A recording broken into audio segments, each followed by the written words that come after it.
Hello guys, welcome to Happy Streamers channel. Hope you're doing well. In this video I'm going to show you how to invite friends on KakaoTalk app. So guys, let's continue into your KakaoTalk app. Now just tap on the top right, the middle icon here, add friend. Now tap on invite. And guys, here you can see there are three processes to invite your friends on KakaoTalk. So the first option is invite via SMS. So tap on it.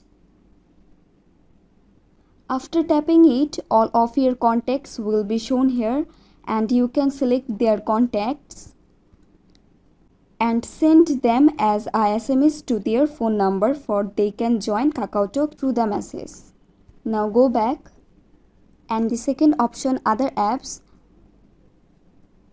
and in this option you can invite your friends through the third-party apps like Facebook, Instagram, Gmail or Google etc. to join KakaoTalk app.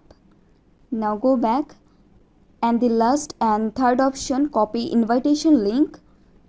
In this option your link will be copied by tapping and then you can send it to any of your friends anywhere.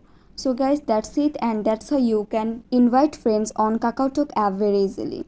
So guys, I hope this video was helpful to you. If it was, then please give a thumbs up and hit the subscribe button, and thanks for watching the video.